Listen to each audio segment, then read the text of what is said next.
ETV ప్రేక్షకులకి నమస్కారం. Triple intelligence of శుభమస్తు కార్యక్రమానికి స్వాగతం. ఈనాడు శుభమస్తు కార్యక్రమంలోని గ్రహఫల మంచంలో గ్రహాల యొక్క స్థితిగతులు, వాటి యొక్క శుభాశుభ ఫలితాల గురించి పరిశీలిద్దాం. అలాగే ఈరోజు 12 రాశుల వారికి ఏ సంఖ్యలు కలిసి వస్తాయి, రంగుల యొక్క ప్రాధాన్యత, ఏ దేవతల్ని పూజించాలి, ముఖ్యంగా 12 రాశుల వారు చేపట్టవలసినటువంటి కార్యక్రమాలు ఏమిటో తెలుసుకుందాం. ఈరోజు మరో విశేషం కేతుగ్రస్త సూర్యగ్రహణం. మరి ఈ గ్రహణం సందర్భంగా 12 రాశుల వారు ఎటువంటి ప్రక్రియలు చేపట్టాలో కూడా తెలుసుకుందాం. ముందుగా నేటి పంచాంగ వివరాలు. శ్రీ మన్మథనామ సంవత్సరం మాఘమాసం, ఉత్తరాయణం, శిశిర ఋతువు. ఈరోజు మాఘ బహుళ అమావాస్య. సామాన్య కార్యక్రమాలకి పనికి వస్తుంది, నూతన కార్యక్రమాలకి పనికిరాదు. అలాగే ఈరోజు వారం సోమవారం లేదా బుధవారం. ఈరోజు చేపట్టేటువంటి ఆధ్యాత్మిక కార్యక్రమాలు, పుణ్య కార్యక్రమాలు, నదీ స్నానం, పెసల దానం గ్రహణ సందర్భంగా కూడా గ్రహాల ద్వారా ఏర్పడేటువంటి ప్రతికూలతని దూరం చేస్తుంది. ముఖ్యంగా బుధుడు ద్వారా ఏర్పడేటువంటి అతి ప్రతికూలత తగ్గుతుంది. ఈరోజు నక్షత్రం పూర్వాభాద్ర నక్షత్రం. ఈ పూర్వాభాద్ర నక్షత్రంలో ఈరోజు పుట్టేటువంటి వారికి సామాన్య దోషం, సామాన్య శాంతి తప్పనిసరి. ఈ పూర్వాభాద్ర నక్షత్రంలో ఈరోజు పుట్టేటువంటి వారికి గురు మహాదశుడు ప్రారంభమవుతుంది. ప్రస్తుతం బృహస్పతి యొక్క స్థితి సింహక్షేత్ర స్థితి, రాహు యొక్క యుతి ఉంది కాబట్టి ఇది ప్రతికూల పరిస్థితులను కూడా కలిగిస్తుంది. ఈ దోష నివృత్తికి ఏకాదశి పూర్వక రుద్రాభిషేకం, గురు జపం, దక్షిణామూర్తి యొక్క పూజలు బాగా సహకరిస్తాయి. ఇక ఈరోజు 12 రాశుల వారికి ఏర్పడేటువంటి శుభాశుభ ఫలితాలను పరిశీలిద్దాం. ముందుగా మేషరాశి. ఈరోజు మేషరాశి వారిని పరిశీలించినట్లయితే అనిశ్చిత పరిస్థితులు ఆర్థికంగా ఉన్నప్పటికీ నెట్టుకు రాగలుగుతారు. ఆరోగ్య విషయంలో జాగ్రత్తలు పాటించాలి. విద్యా సంబంధిత వ్యవహారాల్లో క్రమశిక్షణ తప్పనిసరి. నూతన కార్యక్రమాల విషయంలో ఆచితూచి వ్యవహరించాలి. పారిశ్రామిక రంగం వారికి చేపట్టేటువంటి కార్యక్రమాల్లో తీసుకున్నటువంటి నిర్ణయాలు పదే పదే ఆలోచించి తీసుకోవాల్సినటువంటి ఆవశ్యకత ఉంటుంది. వ్యాపార రంగం వారికి పెట్టుబడుల విషయంలో ఆందోళన కొనసాగుతుంది. స్థిరాస్తి రంగం వారికి ఆర్థిక వ్యవహారాల్లో జాగ్రత్తలు పాటించాలి. సాఫ్ట్వేర్ రంగం వారికి అనిశ్చిత పరిస్థితులు వృత్తిపరంగా ఉన్నప్పటికీ నెట్టుకు రాగలుగుతారు. ఈ రోజు మీ అదృష్ట సంఖ్య 2. తెలుపు వర్ణం ప్రశాంతతను పెంచుతుంది, ప్రతికూల పరిస్థితిని దూరం చేస్తుంది. అనుకూల దైవం ఆంజనేయ స్వామి. సూర్యగ్రహణం సందర్భంగా మేషరాశి వారు ఈరోజు కందుల దానం చేయడం ద్వారా కుజుడు ద్వారా ఏర్పడేటువంటి ప్రతికూలత తగ్గుతుంది. ఆకస్మిక ప్రమాదాలు దూరమవుతాయి. ఈ రోజు వృషభ రాశి వారిని పరిశీలించినట్లయితే ఆర్థిక వ్యవహారాల్లో జాగ్రత్తలు పాటించాలి. సంబంధ బాంధవ్యాల విషయంలో ఏర్పడినటువంటి విభేదాలు ప్రబలమవుతాయి. చేపట్టేటువంటి కార్యక్రమాల్లో శ్రద్ధ తప్పనిసరి. ప్రయాణాల విషయంలో కూడా జాగ్రత్తలు పాటించాలి. ఉద్యోగ సంబంధిత కార్యక్రమాల్లో ఏర్పడినటువంటి ప్రతికూలత మాత్రం తగ్గుతుంది. ఉద్యోగస్తులకి చేపట్టేటువంటి కార్యక్రమాలు ప్రోత్సాహాన్ని కలిగిస్తాయి. మహిళలు ఆనందకర వాతావరణాన్ని గృహరీత్యా పొందగలుగుతారు. అభివృద్ధికి చేపట్టేటువంటి కార్యక్రమాలు వృత్తిరీత్యా సాఫ్ట్వేర్ రంగం వారికి అనుకూలతను కలిగిస్తాయి. ఈ రోజు మీ అదృష్ట సంఖ్య 6. ఎరుపు వర్ణం ధైర్యాన్ని కలిగిస్తుంది. అనుకూల దైవం మహాగణపతి. సూర్యగ్రహణం సందర్భంగా ఈ రోజు వృషభ రాశి వారు అన్నదానం నిర్వహించడం ద్వారా శుభ ఫలితాలు ఏర్పడతాయి. ఈ రోజు మిథున రాశి వారిని పరిశీలించినట్లయితే వ్యవహారాల్లో చుక్కెదురు పరిస్థితుల్ని అధిగమించగలుగుతారు. సాహస నిర్ణయాలకి ఉపక్రమించగలుగుతారు. శత్రు భీతి తగ్గుతుంది. కోర్టు సంబంధిత వ్యవహారాల్లో అనుకూల పరిస్థితులు ఆనందాన్ని కలిగిస్తాయి. న్యాయవాద వృత్తి వారికి ప్రోత్సాహం లభిస్తుంది. చేపట్టేటువంటి కార్యక్రమాలు విజయాన్ని తెచ్చిపెడతాయి. అనుకూల పరిస్థితులు వ్యవసాయ రంగం వారికి కలిసి వస్తాయి. ఆర్థిక వ్యవహారాల్లో వ్యాపార రంగం వారు జాగ్రత్తలు వహించాలి. పారిశ్రామిక రంగం వారికి చేపట్టేటువంటి కార్యక్రమాల్లో ప్రతికూల అనుకూల పరిస్థితులు సమాంతరంగా ఉంటాయి. అభివృద్ధికి చేపట్టేటువంటి కార్యక్రమాలు విద్యార్థులకి ఆనందాన్ని కలిగిస్తాయి. క్రమశిక్షణతో కూడినటువంటి కార్యక్రమాలు తద్వారా విజయాలు సాధించగలుగుతారు. ఈ రోజు మీ అదృష్ట సంఖ్య 5. ఆకుపచ్చ వర్ణం రక్షణకి దోహదపడుతుంది. అనుకూల దైవం ఈశ్వరుడు. సూర్యగ్రహణం సందర్భంగా మిథున రాశి వారు ఈ రోజు పెసలు దానం చేయడం ద్వారా శుభ పరిణామాల్ని ఆహ్వానించగలుగుతారు. ఈ రోజు కర్కాటక రాశి వారిని పరిశీలించినట్లయితే అభివృద్ధికే చేపట్టేటువంటి కార్యక్రమాలు ఆర్థికంగా కలిసి వస్తాయి. సంభాషణ ద్వారా ఆశించినటువంటి ప్రయోజనాన్ని సాధించగలుగుతారు. పిల్లల విషయంలో శ్రద్ధ తప్పనిసరి. ఏకాగ్రత కూడినటువంటి కార్యక్రమ నిర్వహణ వ్యాపార రంగం వారికి కొనసాగుతుంది. పారిశ్రామిక రంగం వారికి ఒప్పందాల ద్వారా ఏర్పడినటువంటి కార్యక్రమాలు కలిసి వస్తాయి. నూతన కార్యక్రమాలు గృహరీత్యా ప్రారంభించగలుగుతారు. అభివృద్ధి సాఫ్ట్వేర్ రంగం వారికి కొనసాగుతుంది. సినీ రంగం వారికి కూడా అవకాశాలు దగ్గరవుతాయి. చేపట్టేటువంటి కార్యక్రమాలు ప్రోత్సాహాన్ని కలిగిస్తాయి. ఈ రోజు మీ అదృష్ట సంఖ్య 3. పసుపు వర్ణం త్వరితగతిని శుభాల్ని కలిగిస్తుంది. అనుకూల దైవం మహావిష్ణువు. సూర్యగ్రహణం సందర్భంగా కర్కాటక రాశి వారు ఈ రోజు అన్నదానాన్ని నిర్వహించడం ద్వారా సంకట పరిస్థితులు దూరమవుతాయి. ఈ రోజు సింహరాశి వారిని పరిశీలించినట్లయితే ఆర్థిక ఆందోళన కొనసాగుతుంది. చేపట్టేటువంటి కార్యక్రమాల్లో క్రమశిక్షణ లోపిస్తుంది. ఆర్థిక అసహనం వంటివి మనస్తాపాన్ని కలిగిస్తాయి. చేపట్టేటువంటి కార్యక్రమాల్లో ఏర్పడినటువంటి ప్రతికూలత ప్రబలమవుతుంది. ఆర్థిక విషయాల్లో కార్మిక రంగం వారు జాగ్రత్తలు వహించాలి. పారిశ్రామిక రంగం వారికి అవకాశాలు పొందలేకపోతారు. చేపట్టేటువంటి కార్యక్రమాలు వ్యాపార రంగం వారికి కూడా చిరు ప్రతికూలతను కలిగిస్తాయి. అభివృద్ధికి చేపట్టేటువంటి కార్యక్రమాలు గృహరీత్యా ఆటంకాలను కలిగిస్తాయి. జాప్యాలతో విఘ్నాలతో కూడినటువంటి కార్యక్రమ నిర్వహణ సినీ రంగం వారికి కొనసాగుతుంది. ఈ రోజు మీ అదృష్ట సంఖ్య 1 ఎరుపు వర్ణం ధైర్యాన్ని కలిగిస్తుంది. అనుకూల దైవం శ్రీ మహాలక్ష్మి. సూర్యగ్రహణం సందర్భంగా సింహరాశి వారు ఈ రోజు బియ్యాన్ని దానంగా ఇవ్వడం ద్వారా ఉత్తమ ఫలితాలు లభిస్తాయి. ప్రతికూలత తగ్గుతుంది. ఈ రోజు కన్యారాశి వారిని పరిశీలించినట్లయితే కోర్టు సంబంధిత వ్యవహారాల్లో అనుకూల పరిస్థితులు ఆనందాన్ని కలిగిస్తే మానసిక ధైర్యం కలిగి ఉంటారు. స్థిరాస్తి విషయాల్లో కూడా ఆశించినటువంటి ప్రయోజనాలు పొందగలుగుతారు. అభివృద్ధి అన్ని రంగాల వారికి దగ్గరవుతుంది. స్థిరాస్తి రంగం వారికి గతంలో కన్నా మెరుగైనటువంటి పరిస్థితులు ఆనందాన్ని కలిగిస్తాయి. మహిళలు శుభవార్తలు వింటారు. చేపట్టేటువంటి కార్యక్రమాలు పారిశ్రామిక రంగం వారికి కొనసాగుతాయి. పారిశ్రామిక వ్యవహారాల్లో ఏర్పడినటువంటి ప్రతికూలత తగ్గుతుంది. విభేదాలు కూడా దూరం అవుతాయి. కార్యక్రమ నిర్వహణలో క్రమశిక్షణ సినీ రంగం వారికి కొనసాగుతుంది. సాఫ్ట్వేర్ రంగం వారికి ఉన్నతికే చేపట్టేటువంటి కార్యక్రమాలు కలిసి వస్తాయి. ఈ రోజు మీ అదృష్ట సంఖ్య 5 ఆకుపచ్చ వర్ణం రక్షణకి దోహదపడుతుంది. అనుకూల దైవం సుబ్రహ్మణ్య స్వామి. సూర్యగ్రహణం సందర్భంగా కన్యా రాశి వారు ఈ రోజు పెసల దానం చేయడం ద్వారా ఉత్తమ ప్రయోజనాలు సాధించగలుగుతారు. ఈ రోజు తులారాశి వారిని పరిశీలించినట్లయితే పిల్లల విషయంలో అభివృద్ధి గోచరిస్తుంది. ఉద్యోగ అవకాశాలు దగ్గరవుతాయి. చేపట్టేటువంటి కార్యక్రమాలు ప్రోత్సాహాన్ని కలిగిస్తాయి. నూతన వ్యవహారాలు వ్యాపారపరంగా కూడా లాభిస్తాయి. అభివృద్ధికే చేపట్టేటువంటి కార్యక్రమాలు వ్యాపార రంగం వారికి ఆనందాన్ని కలిగిస్తాయి. స్వతంత్ర నిర్ణయాలకు ఉపక్రమించగలుగుతారు. పోటీని ఎదుర్కొనేటువంటి శక్తి సామర్థ్యాలు లభిస్తాయి. పారిశ్రామిక రంగం వారికి చేసినటువంటి పొరపాట్లను సవరించుకునేటువంటి అవకాశాలు దగ్గరవుతాయి. విద్యార్థులకి క్రమశిక్షణ ఏర్పడుతుంది. విదేశీ సంబంధిత ప్రయత్నాలు కూడా లాభిస్తాయి. విద్యాపరంగా చేపట్టేటువంటి కార్యక్రమాలు మహిళలకి ప్రోత్సాహాన్ని కలిగిస్తాయి. ప్రాధాన్యత పెరుగుతుంది. ఆర్థిక వ్యవహారాల్లో సాఫ్ట్వేర్ రంగం వారికి అనుకూలత పెరుగుతుంది. ఈ రోజు మీ అదృష్ట సంఖ్య 5 ఆకుపచ్చ వర్ణం రక్షణకి దోహదపడుతుంది. అనుకూల దైవం సుబ్రహ్మణ్య స్వామి. సూర్యగ్రహణం సందర్భంగా తులారాశి వారు ఈ రోజు తెల్లటి వస్త్రాలని దానం చేయడం ద్వారా శ్రమ తగ్గుతుంది. ఆర్థిక విజయాలు సాధించగలుగుతారు. ఈ రోజు వృశ్చిక రాశి వారిని పరిశీలించినట్లయితే ఆరోగ్య విషయంలో జాగ్రత్తలు పాటించాలి. శారీరక రుగ్మతలు ప్రబలమవుతాయి. ఉద్యోగ ఉన్నతికి చేపట్టేటువంటి కార్యక్రమాల్లో ప్రతికూల పరిస్థితులు తారసపడతాయి. నూతన ఒప్పందాల ద్వారా ఏర్పడినటువంటి విఘ్నాల్ని సవరించుకునేటువంటి అవకాశాలకై అన్వేషించగలుగుతారు. కార్మిక రంగం వారికి ప్రతికూల పరిస్థితులు వృత్తిపరంగా ఉన్నప్పటికీ నెట్టుకు రాగలుగుతారు. పారిశ్రామిక రంగం వారికి ఆర్థిక అసహనం పెరుగుతుంది. వ్యాపార రంగం వారికి పెట్టుబడుల విషయంలో ఆందోళన కొనసాగుతుంది. మిత్రులు శత్రులు అవుతారు. చేపట్టేటువంటి కార్యక్రమాలు విద్యారంగం వారికి ఊరట లభిస్తాయి. అభివృద్ధికి చేపట్టేటువంటి కార్యక్రమాలు సినీ రంగం వారికి మొదట అనుకూలత, తర్వాత ప్రతికూలతని కలిగిస్తాయి. ఈ రోజు మీ అదృష్ట సంఖ్య 2 తెలుపు వర్ణం ప్రశాంతతను పెంచుతుంది. అనుకూల దైవం శ్రీ వెంకటేశ్వర స్వామి. సూర్యగ్రహణం సందర్భంగా వృశ్చిక రాశి వారు ఈ రోజు కందుల దానం చేయడం ద్వారా ఉత్తమ ప్రయోజనాలు సిద్ధిస్తాయి. ఆరోగ్య రక్షణ ఏర్పడుతుంది. ఈ రోజు ధనుస్సు రాశి వారిని పరిశీలించినట్లయితే మానసిక ధైర్యం పెరుగుతుంది. ప్రతికూల పరిస్థితుల్ని ఎదుర్కోగలుగుతారు. వ్యయాన్ని నియంత్రించగలుగుతారు. చేపట్టేటువంటి కార్యక్రమాలపై పట్టు బిగించగలుగుతారు. మహిళలు శుభవార్తలు వింటారు. చేపట్టేటువంటి కార్యక్రమాలు పారిశ్రామిక రంగం వారికి కలిసి వస్తాయి. ఆదాయాన్ని పెంపొందింప చేసుకునేటువంటి మార్గాలకై అన్వేషించగలుగుతారు. వ్యాపార రంగం వారికి ఆర్థిక సహాయ సహకారాలు లభిస్తాయి. అభివృద్ధి గృహరీత్యా చోటు చేసుకుంటుంది. శుభ ప్రయత్నాలకై చేపట్టేటువంటి ప్రయత్నాలు లాభిస్తాయి.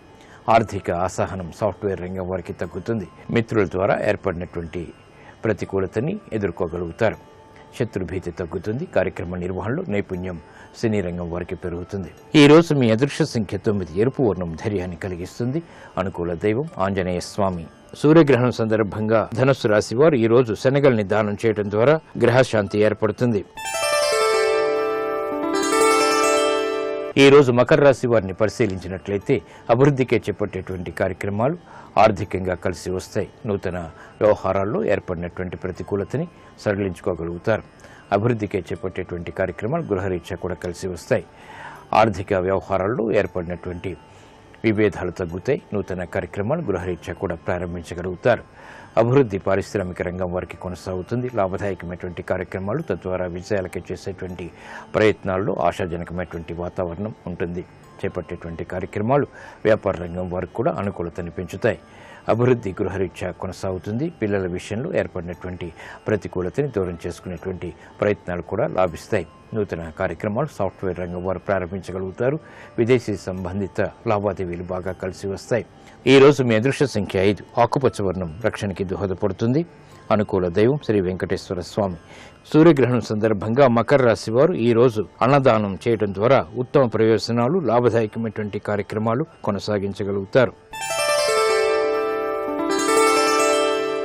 ఈ రోజు కుంభరాశి వారిని పరిశీలించినట్లయితే అనిశ్చిత పరిస్థితులు ఆర్థికంగా ఉన్నప్పటికీ నెట్టుకు రాగలుగుతారు. సంభాషణల విషయంలో జాగ్రత్తలు వహించాలి.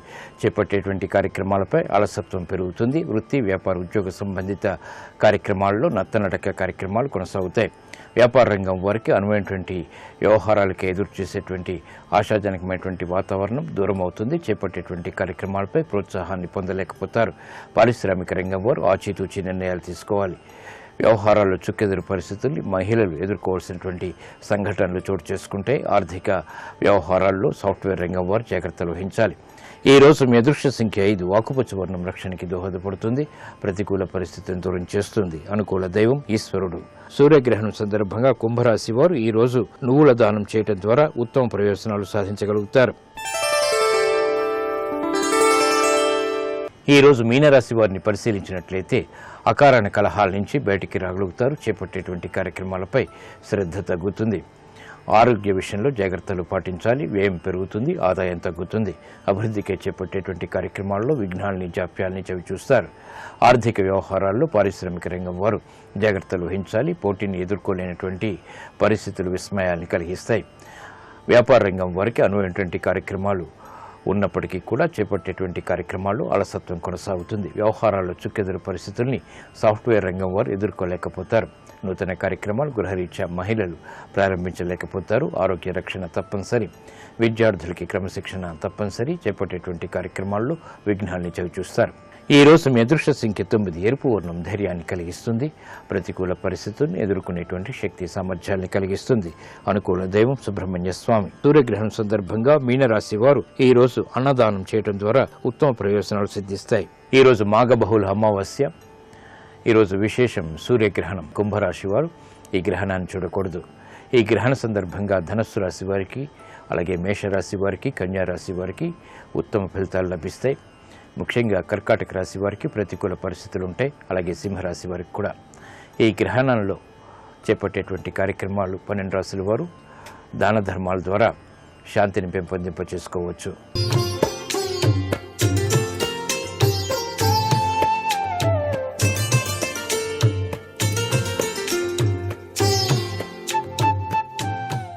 శుభమస్తు కార్యక్రమంలో గృహబలం అంశానికి స్వాగతం. ఈరోజు సూర్యగ్రహణం సంభవించింది. ఈ యొక్క గ్రహణ రీత్యా ప్రత్యక్ష సాక్షిభూత దైవమైనటువంటి సూర్య భగవాన్ని పరిపూర్ణంగా ఉపాసనా బలంతో మనమంతా కూడా ధ్యానం చేయాలి.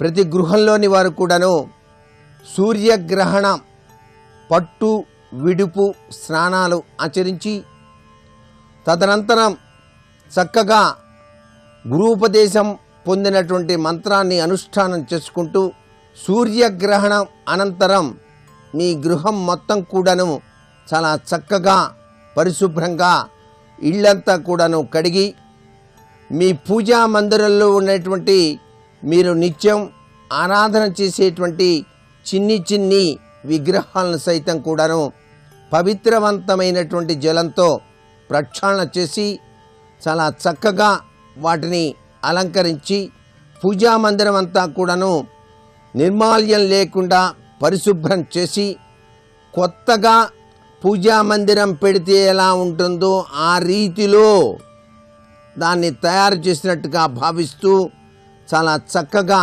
ఆ ఫోటోలన్నింటినీ కూడాను తుడిచి గంధం కుంకుమ బొట్టు పెట్టి దీపారాధన చేయాలి. ఆ దీపం వెలిగించేటప్పుడు కూడాను సూర్య భగవానికి సంబంధించినటువంటి శ్లోకాల్ని అధ్యయనం చేస్తూ గనక లక్ష్మీదేవిని తలుచుకుంటూ దీపం జ్యోతి పరబ్రహ్మం దీపం సర్వతమోహరం దీపేన సాధ్యతే సర్వం దీపలక్ష్మీ నమోస్తుతి అంటూ దీపారాధన చేయటం చాలా చక్కగా నిత్యం మీరు ఆచరించేటువంటి ఆ పూజాది కార్యక్రమాలన్నీ కూడాను నిర్విఘ్నంగా నెరవేర్చుకోవడం చేయాలి.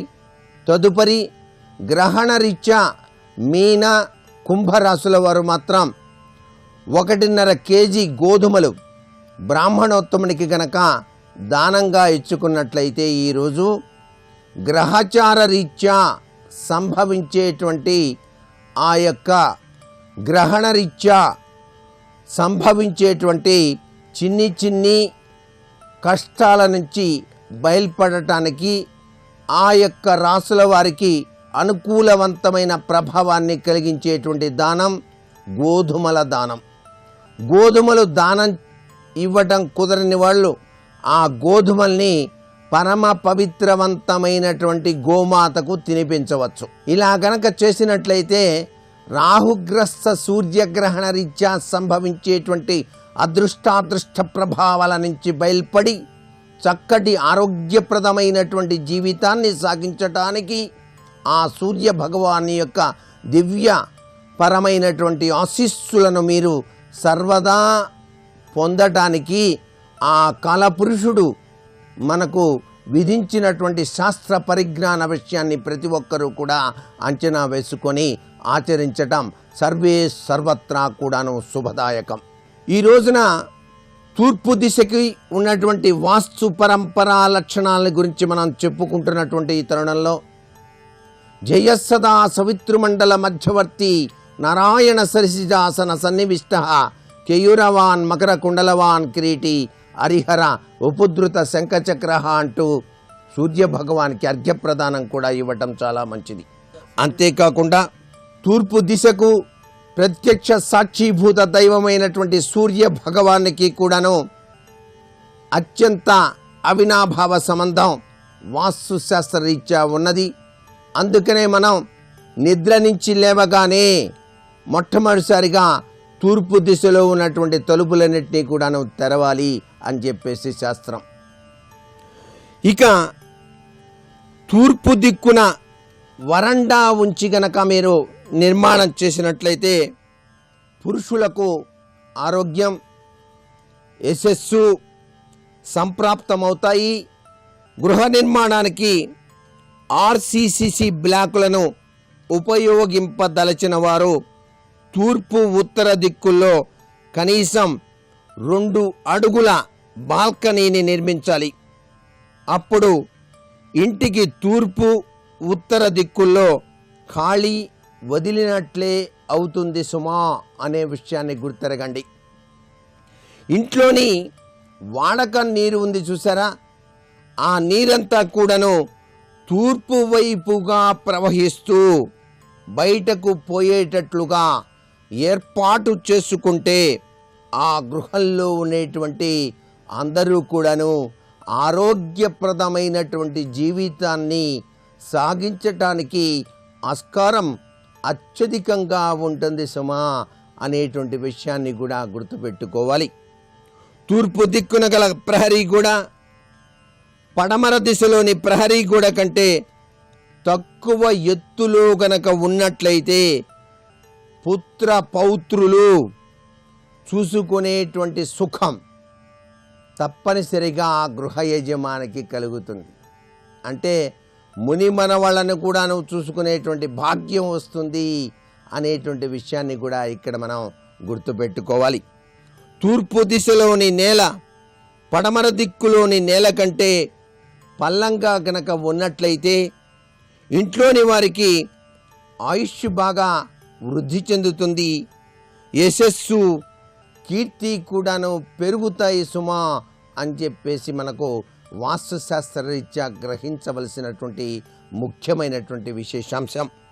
తూర్పు దిశలో రోడ్డు ఉన్న ఇంటి స్థలమైతే తూర్పు వైపున సింహద్వారం, ఉత్తరం దిశగా బావి ఏర్పాటు చేసుకోవటానికి చాలా చక్కగా వీలుగా ఉంటుంది.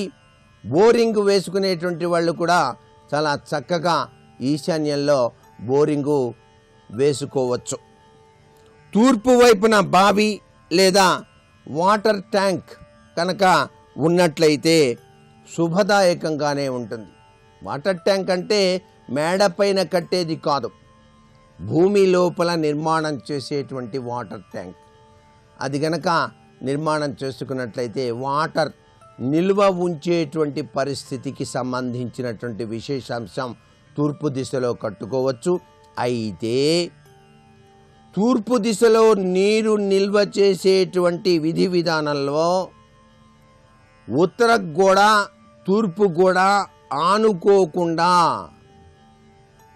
సపరేట్గా కొద్దిగా ఖాళీ ఉంచి మీరు నీటిని నిల్వ చేసేటువంటి తొట్లు నిర్మాణం చేసుకోవటంలో ఏమాత్రం తప్పు లేదు సుమా అనే విషయాన్ని కూడా ఇక్కడ గుర్తుపెట్టుకోవాలి.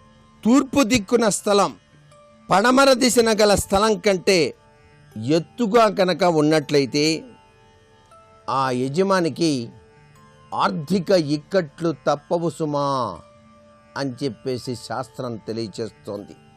అందుచేత ఎప్పుడూ కూడాను పడమర కన్నా తూర్పు చాలా పల్లంగా ఉండటం సర్వే సర్వత్రా శుభదాయకం. తూర్పు దిశకు ఉన్నటువంటి అత్యంత ప్రాధాన్యత తత్వాన్ని గురించి మరికొన్ని విషయాలు రేపటి శుభమస్తు కార్యక్రమంలో తెలుసుకుందామా? మరి సర్వే జనా సుఖినో భవంతు.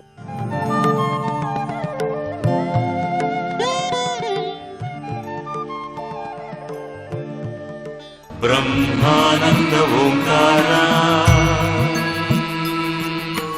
ఆత్మానంద సాకార ఆధ్యాత్మాగ్ని సంస్కార. ద్రోణాచార్యుల వారు ఏ ఒక్క మాటకి పడిపోయాడంటే, ఇంత చేత్తో పట్టుకున్న వాణ్ణి చంపడానికి కారణజన్ముడై వచ్చినటువంటి దృష్టజుమ్నుడు ఎదురుగుండా ఉన్నా సరే చంపడం కుదరదు. ఆయన చేతిలో ఆయుధం ఉంది. ఆయన చేతిలో ఆయుధం ఉంటే వరపుత్రుడైన దృష్టజుమ్నుడు చంపలేడు. నిలబడవలసిందే ఏనుగు మీద. ఎప్పుడు చంపగలడు? ఆయనంతటా ఆయన చేతిలో ఉన్న ఆయుధాలు విడిచిపెడితేనే చంపగలడు. ఆయన ఆయుధం విడిచిపెట్టడం, విడిచిపెట్టకుండా యుద్ధం చేస్తాడు. ద్రోణాచార్యుల వారి యుద్ధం అంటే మాటలు కాదు, మహాభారతం చదవాలి. అబ్బో ఏమి వ్యూహరచన చేస్తాడో మహానుభావుడు. దుర్యోధనుడికి మాటే ఇచ్చాడు ధర్మజుణ్ణి పట్టిస్తానని. అటువంటి వాడు అర్జునుడికి అంత విలువిద్య నేర్పాడు.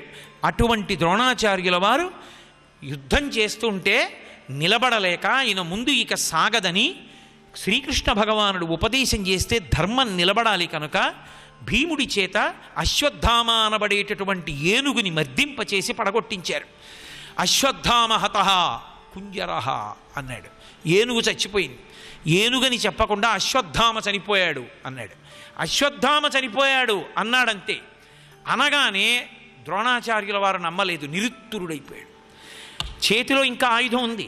అంత నిరుత్తురుడై నిలబడినా సరే ఆ ఆయుధం ఉన్నంతసేపు చంపలేరు. ఎదురుగుండానే ఉన్నాడు దృష్టజుమ్నుడైనా చంపడం కుదరదు. ఆయన వదిలిపెట్టేయాలంటే అశ్వత్థామ చనిపోయాడన్న విషయం నిర్ధారణ కావాలి. ఎంత నమ్మకం అంటే ధర్మరాజు వంక తిరిగాడు. నిజమా అని అడిగాడు శిష్యుణ్ణి. అబ్బో ఏమి సంఘర్షణం! ఎదురుగుండా ఉన్నవాడు గురుపుత్రుడు, గురువుతో సమానం. అబద్ధం చెప్పనా?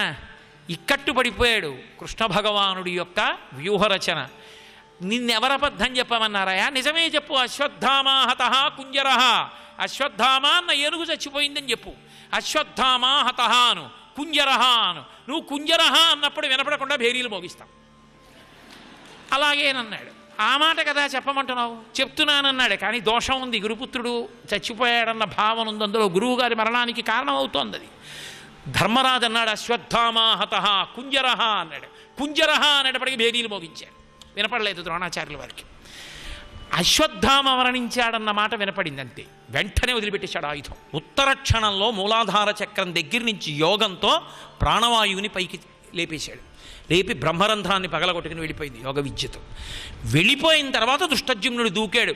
చచ్చిన ద్రోణుణ్ణి చంపాడు. నిజానికి ఆయన పీక కోస్తే అర్జునుడు ఒప్పుకోవాలి. ఎంత పని చేశావయా, ఇది నేను చూడలేకపోయానన్నాడు. గురువు అంటే అంతటి ప్రాణం అర్జునుడికి. ధర్మరాజు ఎంత ఏడిచాడు.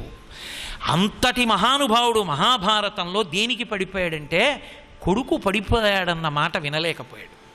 ద్రోణుణ్ణి చంపింది నిజానికి అర్జునుడు కాదు, కొడుకు చచ్చిపోయాడన్న మాట చంపేసింది. అది నిజమా అబద్ధమా పక్కన పెట్టేయండి, ఆ వాక్యం చంపేసింది అంతే. ఇంత ద్రోణుణ్ణి అంటే ఒక కొడుకు చచ్చిపోయాడన్న మాట వినడం తండ్రికి ఎంత బాధాకరమో, ఎంతటివాడు ఎంత నైరాశ్యానికి లోనైపోతాడో, ఎంత బాధ పొందేస్తాడో దాన్ని నిరూపణం చేస్తుంది మహాభారతం.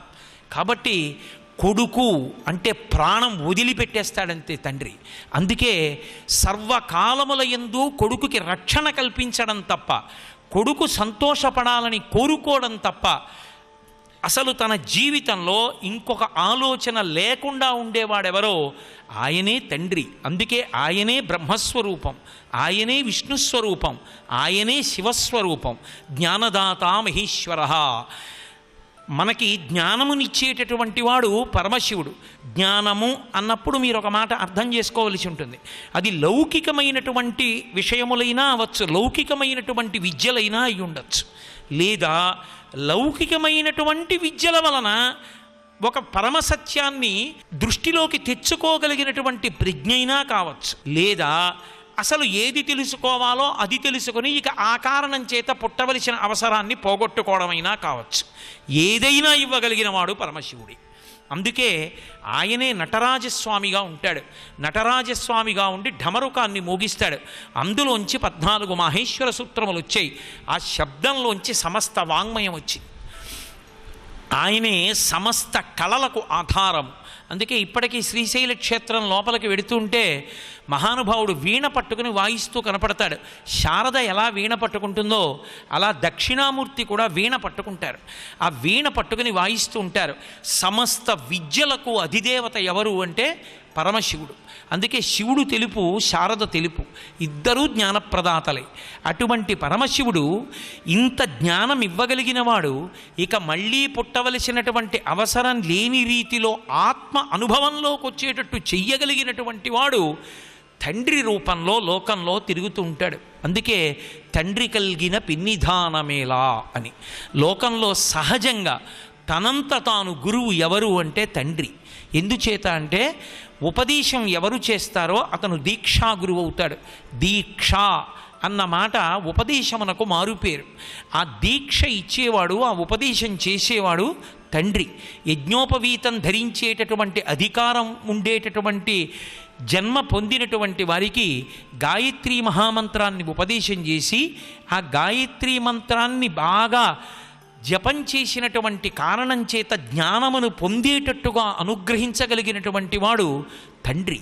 అందుకే ఎవరు గాయత్రీ మంత్రం ఉపదేశం చేస్తారో ఆయన తండ్రి స్థానంలో ఉంటాడు. తండ్రి ఇద్దరు బిడ్డలకి ఏకకాలంలో ఉపనయనం చేస్తే ఇద్దరికీ ఉపదేశం చేయకూడదు. ఒకరికి పినతండ్రి చేస్తాడు, ఒకరికి తండ్రి చేస్తారు. అసలు నిజానికి గాయత్రి ఉపదేశం చేసే ముందు 1,00,000 పర్యాయముల పైచిలకు గాయత్రి జపం చేసి వచ్చి గాయత్రి ఉపదేశం చేస్తారు. తండ్రి గాయత్రి కానీ జపం చెయ్యనివాడైతే ఉపదేశం ఇంతకు ముందు తీసుకుని జపం చేసేవాళ్లే దాన్ని ఉపదేశం చేస్తారు. కాబట్టి ఏకకాలంలో ఇద్దరికి గాయత్రీ మహామంత్రం ఉపదేశం చేస్తే ఒకరి విషయంలో విశేషంగా పనిచేస్తుంది. వాడు అపారమైన జ్ఞానాన్ని పొందేస్తాడు, ఒకడు భ్రష్టుడైపోతాడు, ఒకడికి జ్ఞానప్రసరణ ఉండదు. ఇద్దరికి ఏకకాలంలో ఉపనయనం చేసి ఉపదేశం చేయకూడదు. తండ్రికి కలిగిన కుమారులైన ఇద్దరికీ ఉపనయనం చేసిన తండ్రి ఒకరికే ఉపదేశం చేసి రెండవ వాళ్ళకి పినతండ్రి కానీ పెద్దతండ్రి కానీ చెయ్యాలి. ఇద్దరికీ ఒక్కడే చేయకూడదు ఉపదేశాన్ని, లేదా వేరు సార్లు ఉపనయనం చెయ్యాలి కొడుకులకి. అంతేకాని ఇద్దరికి కలిపి ఉపనయనం చేసి ఇద్దరికి ఒకరే ఉపదేశం ఎప్పుడూ చేయకూడదు. అటువంటి గాయత్రీ మహామంత్రాన్ని ఉపదేశం చేసేటటువంటి వాడు తండ్రి. మంత్రదీక్షనిచ్చినటువంటి వాడు కనుక గురుస్థానమునందు నిలబడతాడు. కాబట్టి గురువుగా ఉపనయనం చేస్తాడు. ఉపనయనము అంటే ఉప అంటే సమీపము, నయనము అంటే చేర్చుట. గురువు దగ్గరకు చేర్చి ఉపనయన ప్రక్రియ ద్వారా వేద విద్యాభ్యాసం చేసేటటువంటి అర్హతని కల్పించాడు. కాబట్టి తండ్రి గురువు అయ్యాడు. తండ్రి ఒకవేళ గాయత్రీ మంత్రం ఇవ్వకపోతే అక్షరాభ్యాసం చేస్తాడు. అక్షరాభ్యాసం చేయించి పిల్లవాడిని తొడ మీద కూర్చోపెట్టుకుని ఓం నమః శివాయ సిద్ధం నమః అని తండ్రే వ్రాయిస్తాడు. అలా వ్రాయించాడు కాబట్టి తండ్రి గురువు. తండ్రి సమర్థతతో ఎప్పుడూ ఆ సిద్ధాంతం ఉండదు. ఎందుచేత అంటే ఎప్పుడూ ఒక విషయాన్ని జ్ఞాపకం పెట్టుకోవాలి. ధర్మము అన్న మాట ఎటువైపు నుంచి ప్రసరిస్తుంది అంటే ఎవడు ఆచరిస్తున్నాడో వాడివైపు నుంచి ధర్మం ఉంటుంది తప్ప అవతలవాడు ఎటువంటి వాడు అన్నది ఆలోచించి యువతలవాడు ధర్మం చేయడం ఉండదు. అందుకే మహాపతివ్రతలు అయ్యారు అంటే కారణం ఏంటంటే ఆయన ఒక వ్యభిచారిణి యొక్క పొందు కోరి ఉండి ఉండవచ్చు, కానీ ఆమె భర్త సుఖానికి తల మీద మోసుకెళ్ళిందంతే. ఆమె మహాపతివ్రత. తప్పు చేస్తే భర్త తప్పు, ఆమె ధర్మం ఆమె నెరవేర్చింది. కాబట్టి ధర్మం అనేటటువంటిది ఎవడు ఆచరించాలనుకుంటున్నాడో వాడి వైపు నుండి ఉంటుంది తప్ప ధర్మాచరణము చేసేటప్పుడు అవతల వారిని బట్టి నా ధర్మం ఉండదు. అది ధర్మానికి ఉండేటటువంటి నియమం. చంద్రశేఖర భారతీ స్వామి వారిని జీవన్ముక్తులు మహానుభావులు శృంగగిరి పీఠానికి ఆధ్యక్షం వహించారు. వారు పీఠాధిపత్యం చేసిన రోజుల్లో ఎంతటి తాదాత్మ్యతలోకి వెళ్ళిపోయేవారంటే, ఎంత తొందరగా సమాధినిష్టలోకి వెళ్ళిపోయేవారంటే, వారు చంద్రమౌళీశ్వరలింగానికి ఆరాధన చేస్తుండేవారు. ప్రదోష వేళలో తీసుకొచ్చి అభిషేకం జరుగుతుండేది. ఓం నిధనపతయే నమః, ఓం నిధనపతాంతికాయ నమః, ఓం ఊర్ధ్వాయ నమః అంతే అలాగే ఉండిపోయేవారు. ఒక్కొక్కసారి చెయ్యి అలాగే ఉండేది, అలాగే ఉండిపోయేవారు. పూజ అయిపోయేది, నామాలు అయిపోయేది, హారతి అయిపోయేది, అన్నీ చేసేసేవారు. ఆయన అలాగే ఉండేవారు. శిష్యులు వచ్చి రెండు పక్కల చేతులేసి ఎత్తి తీసుకెళ్ళి ఆయన గదిలో కూర్చోబెట్టేవారు. అలాగే ఆయన భావ సమాధిలో పరమశివ దర్శనం చేస్తూ కొన్ని రోజుల పాటు అలా ఉండిపోయేవారు. కాబట్టి మహాత్ముడు చంద్రశేఖర భారతి అంటే వేదాంగములు గోచరించే ఎంత వైరాగ్యానికి లోనైపోయారంటే ఆయన అసలు ఆయనకి శరీరంతో ఉండడం ఇష్టం లేకపోయింది. ఆయన కాలభైరవ స్వామి దేవాలయం మీరు శృంగేరి వెళ్ళిన వాళ్ళకి తెలుసు, ఎంత దూరంగా ఏకాంతంగా ఉంటుంది. రాత్రివేళ అక్కడికి వెళ్ళి ఆయన పరమ వైరాగ్యంతో బాధేసుకునేవారు శరీరాన్ని. ఈ దిక్కుమాలిన శరీరాన్ని కుక్కలు పీక్కు తింటాయి ఒకనాడని ఆయన సంస్కృతంలో శ్లోకాలు చెప్తే ఉన్మత్తులై శిష్యులు రాసేవారు. అటువంటి మహానుభావుడు కూర్చుని ఉండగా ఒకప్పుడు ఒక వ్యక్తి వచ్చి అడిగాడు, మా నాన్నగారు నా పట్ల అభిమానం చూపించారు, అయినా నేను గౌరవించాలా అని అడిగాడు. మీ నాన్నగారు నీ పట్ల అభిమానం చూపించరన్నది నీ అపోహ అయి ఉండవచ్చు, కానీ నీ తండ్రి నిన్ను గౌరవించడన్నది సత్యమే అయినా నీ తండ్రి పట్ల గౌరవంతో నువ్వు ఉండకపోవడం అన్నది కుదరదు. ఆయన నీకు తండ్రి కాబట్టి తండ్రిని గౌరవించడం నీ ధర్మం అంతే. తండ్రి ప్రవర్తనని పరిశీలించి దాని మీద తీర్పు చెప్పే అధికారం కొడుకుగా నీకు లేదు. తండ్రి యొక్క ప్రవర్తనని ఎంచడం నీకు ధర్మం కాదు. తండ్రి ఎటువంటి వాడైనా తండ్రి పరమాత్మ, సేవించడం ఒక్కటే నీ ధర్మం. నా తండ్రి ఇటువంటి వాడు, నా తండ్రి పనికి మాలినవాడు, ఈ మాట నీ నోటి వెంట రావడానికి వీలు లేదు. ఏమో ఒక్కొక్కసారి ఈశ్వరుడు ఎందుకటువంటి తండ్రినిచ్చి నిన్ను బాగు చేస్తాడో నీకు తెలియదు. నీవు జన్మ సంస్కారము చేత గొప్ప తాగుబోతువు కావలసి ఉండి ఉండవచ్చు. ఈశ్వరుడి అనుగ్రహం కలిగి తల్లి కడుపులో ఉండగా రామాయణం విన్న కారణం చేత తండ్రి తాగుబోతుగా ఉండడం వల్ల, తాగుబోతు తండ్రి ఉంటే కుటుంబం ఎంత క్లేశపడుతుందో తెలిసి ఎప్పుడూ నువ్వు తాగుబోతువు కాకుండా నిన్ను చేయడానికి తండ్రిని తాగుబోతుని చేశాడేమో ఈశ్వరుడు. అంటే తండ్రిని ఎత్తి చూపించడానికి మాత్రం అధికారం లేదు. తండ్రి వందనీయుడంతే. తండ్రి యొక్క గుణములను దోషములను విచారణ చేసే అధికారము కుమారునకు లేదు. తండ్రి గౌరవనీయుడు, తండ్రి వందనీయుడు. ఆ ధర్మాన్ని అతిక్రమించావో నువ్వు దోషభూయిష్టమైన జీవితం అయిపోతుంది. విష్ణువు ఎటువంటి రక్షకత్వాన్ని పొంది ఉంటారో, విష్ణువు ఏ విధంగా లోకాన్ని రక్షిస్తారో అలా రక్షిస్తాడు. శివుడు ఎలా జ్ఞానాన్ని ఇస్తాడో తండ్రి అలా జ్ఞానాన్ని ఇస్తాడు. అందుకే అసలు తండ్రిని మించినటువంటి గురువు లోకంలో లేడు. తండ్రి పక్కన కూర్చుని నేర్చుకున్నటువంటి శాస్త్రం ఏదుంటుందో అది అద్భుతంగా ప్రకాశిస్తుంది. అసలు విద్య విషయంలో కొరత అంటూ ఏదైనా ఉంటే తండ్రి లేకపోవడమే. మీరు చూడండి, లోకంలో చదువుకున్నవాడు కొడుకుని బాగా చదివించాలనే కోరుకుంటాడు. చదువు రానివాడు కూడా నాలా నా కొడుకు ఉండకూడదు, నా కొడుకు బాగా చదువుకోవాలని కోరుకుంటాడు. అందున ప్రత్యేకించి చదువు రాని తండ్రి తన కొడుకు బాగా చదువుకున్నవాడై గొప్ప అధికారి అయితే తనకేం అక్కర్లేదు, తనేం పొందక్కర్లేదు. కానీ ఆ కొడుకు అలా వెళ్ళిపోతుంటే, వాడు మంచి ప్యాంటు షర్టు వేసుకుని టక్ చేసుకుని మంచి బూట్లు వేసుకుని వాడు టై కట్టుకుని వెళ్ళిపోతుంటే ఆర్తితో వాడు ప్యాంట్ వేసుకుంటుంటే చూస్తాడు, వాడు టక్ చేసుకుంటే చూస్తాడు, వాడు బెల్ట్ పెట్టుకుంటే చూస్తాడు, వాడు ల్యాప్టాప్ని నొక్కుతుంటే చూస్తాడు. ఎంత మురిసిపోతాడో. తనేం కట్టుకున్నాడా, తనేం చుట్టుకున్నాడా? ఏమీ లేవు. తను 6 కాలం కష్టపడితే వచ్చిన డబ్బు పెట్టి కొడుకుని చదివించాడు. ఆ కొడుకు అంత ప్రయోజకుడై వాడు కారు దగ్గరికి ఎడుతుంటే డోర్ తీసి పట్టుకుంటే లోపలికి వెళ్ళి వాడు కూర్చుంటే కారులో వెళ్ళిపోతుంటే ఆ కొడుకుని చూసుకొని ఆనంద భాష్పాలు కార్చి నా దృష్టే తగులుతుందేమో అంటాడు. పరమేశ్వరుడికి ఎంత సహనం ఉంటుందో తండ్రికి రక్షకత్వమునందు అంత సహనం ఉంటుంది. తండ్రికి ఆ ఓర్పు లేని నాడు సుఖమన్న మాట లేదు జీవితంలో. నేను ఎందుకంటున్నానో తెలుసా? అద్భుతంగా ఆవిష్కరించాడు దుర్జటి కాళహస్తీశ్వర శతకంలో దీన్ని. పాలున్బువ్వయు పెట్టదన్ కుడుపరా రాయన్న లెమ్మన్న అంటే, అరటి పండ్లు కొనితే లేకున్నన్ ఒల్లనంటే, తల్లిదండ్రులప్పుడు అట్లే తెచ్చి వాత్సల్య లక్ష్మీ లీలా వచనంబులన్ కుడుపరా శ్రీకాళహస్తీశ్వర అన్నాడు. పాలున్బువ్వయు పెట్టదన్ కుడువరా పాపన్న లేయన్న రా రమ్మన్న. వాడి పేరు పాపన్న, పిల్లాడి పేరు. ఒరే పాపన్న ఇలా రా అని పిలిచి, పాలు బువ్వ పెడతానరా నాన్న, తినరా, అమ్మకి నాన్నకి ఆకలి వేస్తుంటుంది. ఒరే నువ్వు తినరా, నువ్వు తింటే మేము అన్నం తింటానరా. నువ్వు ఆకలితో అలా మేము అన్నం తింటుంటే నువ్వు దగ్గరికి వచ్చి అలా మా నోటి వంక చూస్తే మాకు ప్రేగులు తిరిగిపోయినట్టుంటాయిరా. నీకు పెట్టకుండా తినలేం, గుటుక్కుని మింగరా, కాస్త తినరా అని అమ్మ గబగబా ఇలా ముద్ద పెడుతుంది. ఎన్ని కథలు చెప్తుందో, ఎన్ని పాటలు పాడుతుందో, వాడు అని పెట్టు కూర్చుంటాడు, నవళ్ళు మింగడం. ఆఖరికి వాడిని ఏరా తినవేరా అంటే వాడు రాత్రి 9:30కి ఇంకా అమ్మ నాన్న కడుపు కాలిపోతోంది, వాళ్ళు అన్నం తినలేదని తెలుసా? ఏమి మూర్ఖత్వం, పసితనం, చాంచల్యం, చాపల్యం. వాడు అరటిపండు పెంచి పెడితే తింటానంటాడు. ఎక్కడుంది అరటిపండు? రాత్రి 9:30 బయట విశేషమైనటువంటి నీలం, ఆకుపచ్చ, ఎరుపు, పసుపు తుఫాన్లు. బయటికి వెళ్ళడం ఏం తేలిక?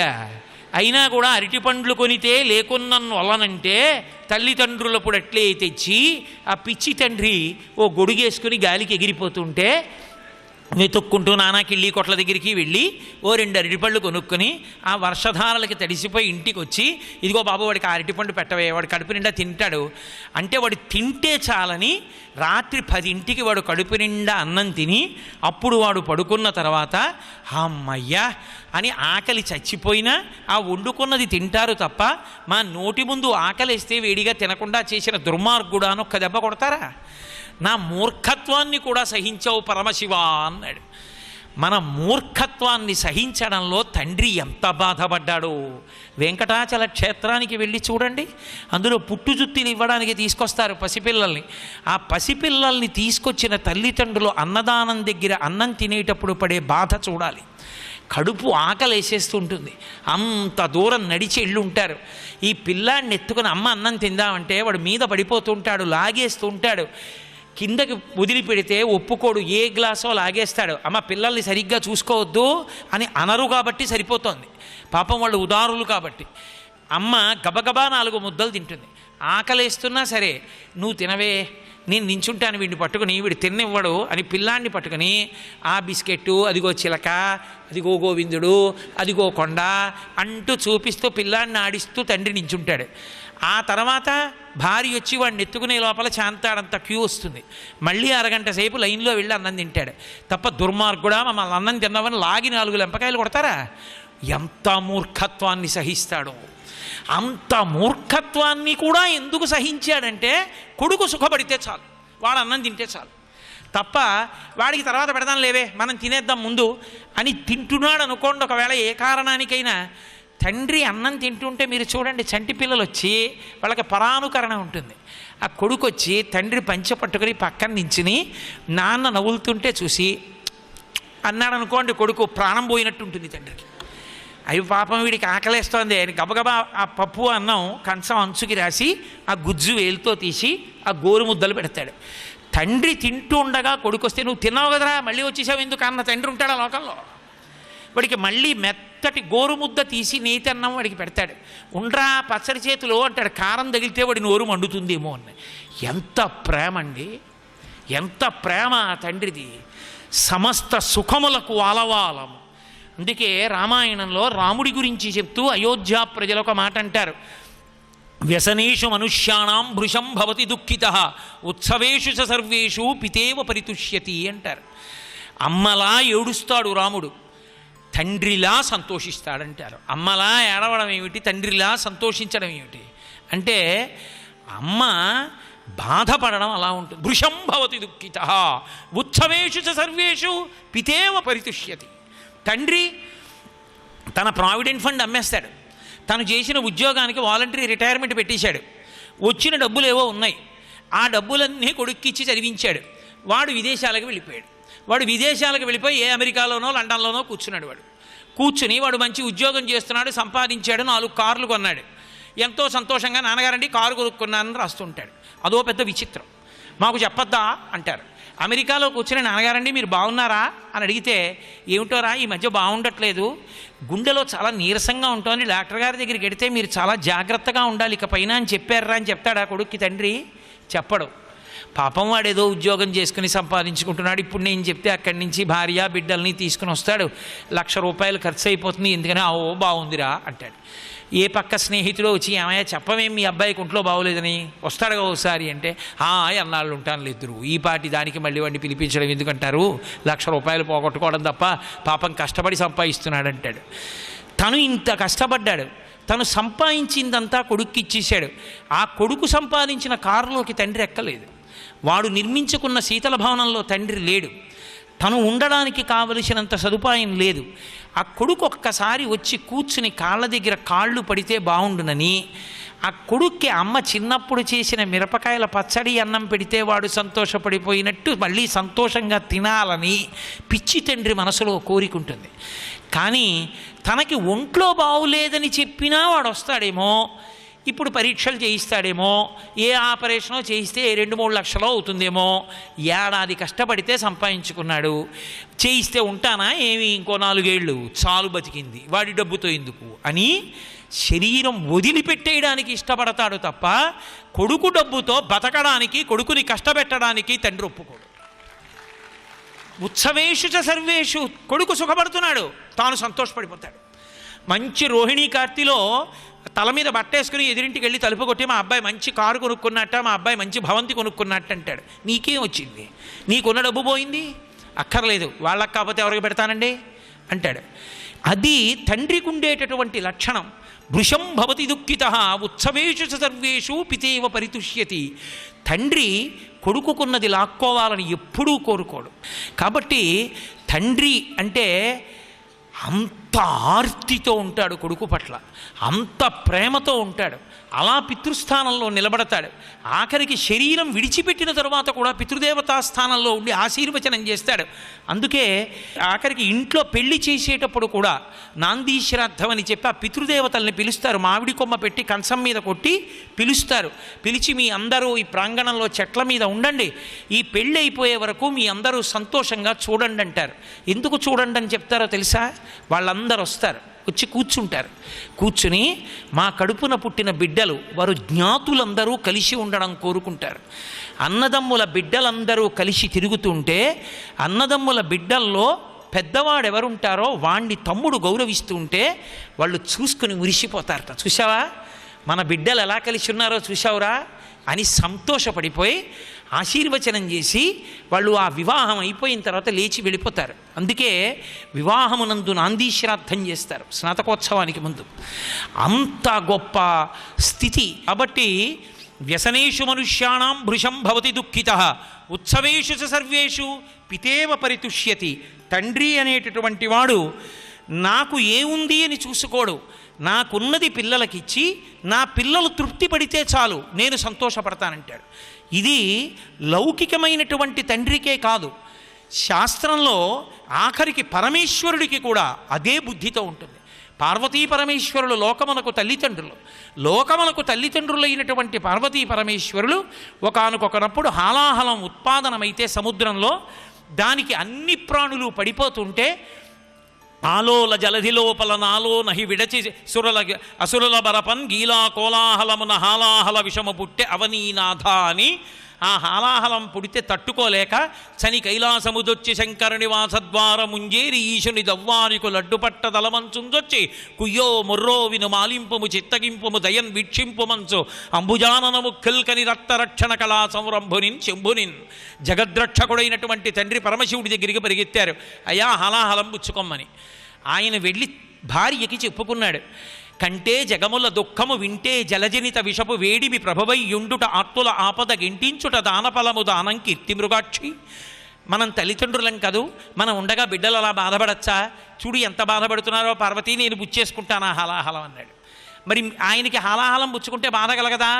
పార్వతీదేవి మీకు ఎలా ఇష్టమైతే అలా చేయండి అంది. శుకబ్రహ్మ చెప్తుంటే పరీక్షిత్తు గుండెలు బాదుకున్నాడు.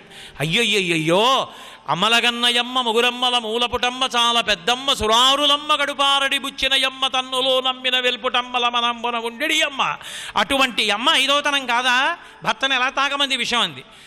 మింగిడివాడు విభుండని మింగిడిదియు గరళమనియు మేలని ప్రజకున్ మింగమని సర్వమంగళ మంగళసూత్రమునెంతమది నమ్మినదో. ఆవిడ తన మెడలో మంగళసూత్రాన్ని నమ్మింది. నా మెడలో మంగళసూత్రం ఉండగా మీకేమవుతుంది, తాగండి. సర్వం శ్రీ ఉమామహేశ్వర పరబ్రహ్మార్పణమస్తు.